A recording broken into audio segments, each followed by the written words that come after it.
Welcome back into Climbing the Summit podcast. Got my boy Jason Deppin in the building. I'm outside. It's hot and cold at the same time. How are you, Jason? Oh, I'm wonderful. I'm just chilling inside, but it is 76, so now I'm thinking about air conditioning. Damn it! What time do you? Yeah, what temperature do you put your AC on at? Well, it's just a window AC unit, but I just got this little device. It's internet based and stuff, so now I can set up like little smart routines and things to turn off the air at certain temperatures. But I don't know. I think probably like 72, low humidity would be ideal in the room. Yeah, our AC unit, bro, is like I'm gonna say subpar at best. Cause downstairs, bro, it'll be a brisk 68. Upstairs it'll be 80 degrees, and the AC unit can't keep up with cooling upstairs. It's just I don't know, and I don't know how to get the cold air from downstairs upstairs, bro. It's been like this weird But your dance. downstairs is below ground, right? Yes. Yeah, same here. We're partially below ground, so it's always a little bit cooler down here. I think because it's more like basement area. Are you able to push the cold air up, or No, because I think cold air is heavier, so then it falls too. So maybe that's part of it. So I don't know. Maybe keeping that basement door shut might help. Or actually, I don't know. The last time you changed your HVAC filter, but keeping up with that monthly is a good way to keep it efficient. I'm like an HVAC guy all of a sudden, but no, I know we have a couple of rental properties and stuff, and property manager will send pictures, pull it out. It looks like a sweater is attached to the air filter because the tenants don't change it. They're like, oh, we need a new AC unit. It's going to be $5,000. You're like, hey. That's what happened when we first moved in. Is I guess they had a bunch of construction happen here. We got here. We moved from Texas, so we trying to crank it down. We want 72. Let's go. And AC unit just not keeping up. We called somebody out. The first thing, I mean, there was some other things going on with it, but they pulled out the air filter, and the air filter had like paint particles and like all different kind of particles in it. And he was like, "This is what's clogging up your system." And then I think we were also switching it from AC in daytime to heater at night because we were so discombobulated with the temperatures and everything, man. So yeah, HVAC, what you do with the air filter is super important because it will lock up your system. You have to call somebody out. End of podcast. Bro, so have you been watching the Olympics? Yeah, my wife's really digging them. I always thought like, it's not a big deal, but I've been noticing like I'll be sitting there on the couch just rambling, and then she's like, at one point, she's like, I really like to watch the Olympics to see what's going on. And then I'm like, damn, she probably doesn't want me rambling my mouth as if we're watching a commercial. She definitely doesn't, bro. So have you got a chance to watch? Yeah, we were watching, we watched volleyball. There was water polo, which looks impossible. I guess they don't even touch the ground. I'm like, Jesus. Then there was soccer. So a couple of them. What about you? My kids loved watching water polo. So every 4 years, I'm like, I'm gonna watch all of the Olympics. So we put on like saber or fencing, one or the other. I don't know. And we watched that whole thing when my mom was still here. That was pretty cool. Just like watching a sport that I'd never seen in real life, and like how geeked up these people are for the point that they get. And then, we watched a little bit of the swimming. Courtney loves gymnastics, so she's watched every bit of the gymnastics. And then I like the basketball, so we've been watching the men's basketball. Did you see anything about the shooting, though? As in like a gun? They have, they have like target shooting with guns. No. Damn, that's crazy. Bro, listen. So most of these people, they have like a a glare lens. The other eye is blocked. Right, they're out there. They look so cool, bro. They look badass out there. Ta, ta, ta. There's this dude from Turkey. It's rumored that he's a hitman. It's a rumor though. He went out there. He just had some glasses on, bro. Had his hand in his pocket. Ta ta ta. And got silver place, man. What? That's a Everybody, badass. that's exactly that's what everybody's saying. It's like literally you can go look at the pictures, bro. I should find some and send them to you. I might post it on Yeah. a podcast of this guy. He just looks like a regular dude with a pistol. Everybody else has got these like eyesights on, and they look dope. But yeah, I once heard that whoever it is that needs all the gear usually sucks. And I know that's true because that's me.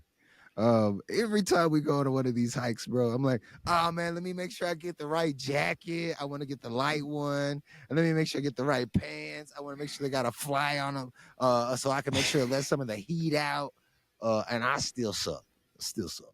Oh my God. My boys, they show up with whatever, man. Shorts on, Damn. t-shirt, no water. I'll get some water on the way out there, bro. What the fuck? That's insane. That's I wonder if that's the same for disc golf then, because you got guys going out that got 28 discs, and we used to have more discs. Now I have 3 discs in my bag. It's like I'm not like trying to get professional level, but it's like you got the long range, you got the mid range, and then you got the putter. Like that's all you need for me anyway. So That's good enough.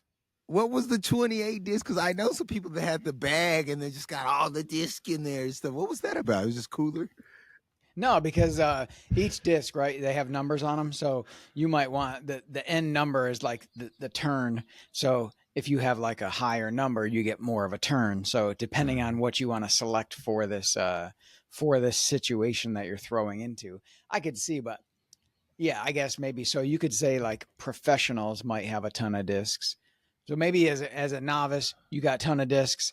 Then you go into intermediate, you're like, fuck that. I just need 3 discs. And then you move to professional, and now you're back at 28 discs. Man, that's so cool. Like the Olympics is such a fun time, man. Like, I had such a weird opinion about Simone Biles before this Olympics.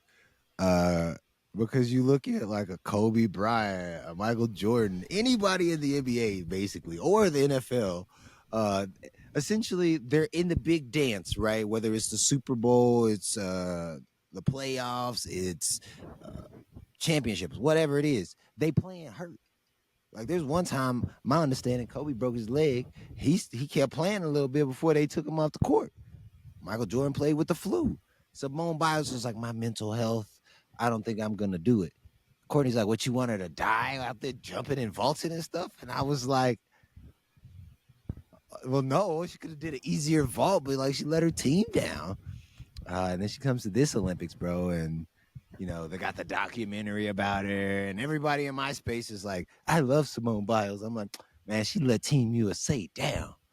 And then she comes out, and they're like, the degree of difficulty of these vaults that she's doing is insane. And if she ends up not landing one of these right, she could X, Y, and Z. I said, okay. Yeah, like they ain't even getting paid. Like gold medal gets $37,000 or something like that. So it's not like she out here risking her life for money.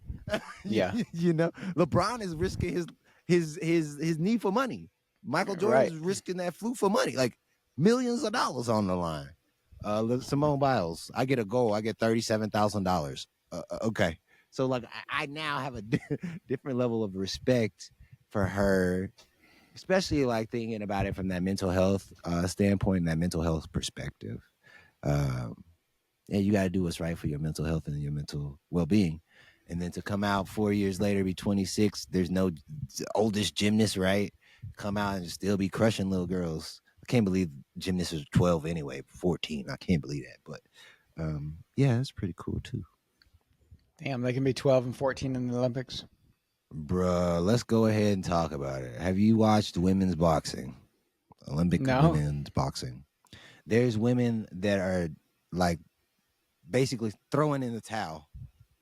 Like they worked their whole entire life, bro, to be here at the Olympics. And one country has a transgender woman who on her passport has woman, so she's getting to fight as a woman, but she was born a man. And she is knocking these women out, bro, like cold.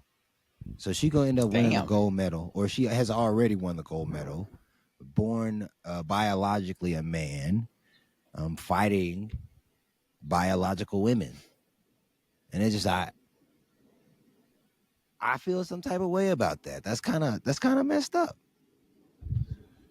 Like, cool. I respect that she's a woman. I don't respect that she gets to go into to the space like the Olympics and gets to do that. It's like, hey, bro, you know what we should do? LeBron should get a female put on his passport, and he can play in the Olympics for the women in 4 years. And I mean, he's still gonna be good enough, right? I mean, we could do that. Yeah. Yeah. Maybe they need to change it where it's like, this is the, it's not the men's 400. It's the, you were born a biological male 400. You know what I mean? Like, Yeah, if you got to be in yeah. the class of what you were born in. I think that might have to be it, bro, because that's the only thing is like I just don't like these women work their whole lives to do that, and if they realize that it works in boxing, they're gonna try to go do it in powerlifting, or they're gonna go try and do it in, volley, like in a different sport, right? Like, and it's not even that it was our country versus a different country, bro. That's not even what's upsetting to me because I don't even think our country had a chance in that regard. It's just like, could you imagine working your entire life and then somebody's basically on steroids and they get to? That's fucked up. Yeah. I mean, it's like my son plays Little League, but there's this 28-year-old weightlifter, and he comes and plays, but he identifies as a teenager still. But, you know, he's crushing Yeah. everybody. I'm not taking a position on it. I just think No. we're at a place in humanity where people are trying to figure this shit out. So Yeah. obviously we're like at the forefront of like, okay, this isn't going to work because now women's Olympics is no longer women's Olympics. It's Olympics is just for men and people who have transitioned, you know? Yeah. And I like I agree. We are all working through this, and I I think that this woman has the full right to be called a woman. I'm cool, but if you're not biologically born that direction, is it fair for you to go to the I, like my understanding is boxing the boxing association will not allow her to box as a woman as in the boxing association. It's just the way the Olympic rules are set up, it allows for it. Mm. So if that Olympic rule doesn't get fixed by next Olympics, then that's what's going to be happening. And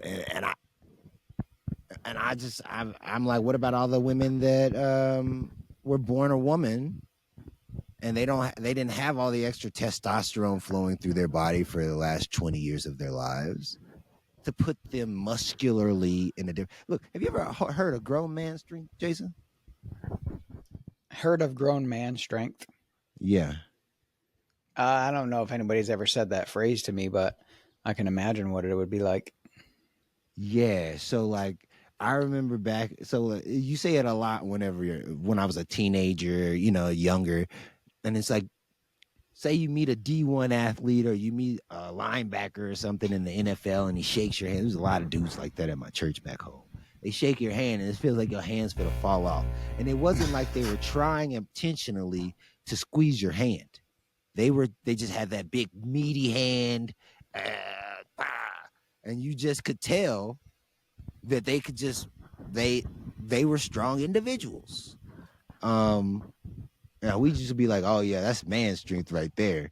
Uh, and it's just from doing the daily ins and outs. Like I remember when I was at UPS, I would say I had that I would say it had that because it doesn't matter whether the box was 120 pounds or the box was 200 pounds. It's got to get on this dolly, and this dolly's got to get to your house. And if it doesn't, UPS is gonna make me do it tomorrow.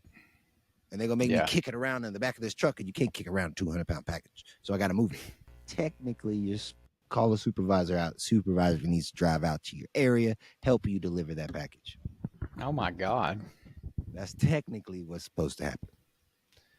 Now they worked around that by giving them heavy packages to other people. Makes sense. Anyway, I just think that they need to fix that rule. That's it.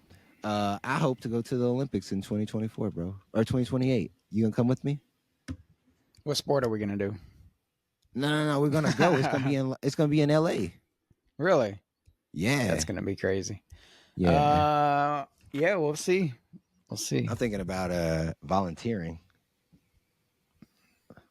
Really? Maybe I can That'd be stay in kind the of neat. Olympic Village. I can stay in the Olympic Village, maybe. I don't know. That sounds kinda cool. That'd be crazy. My wife probably would do it. She'd be a dancer for the opening ceremonies. Yeah, maybe. You see her on stage, just I feel like you would be doing that, and they're like, "This guy's supposed to be handing out pamphlets. He's over here freaking out." he's having a good time.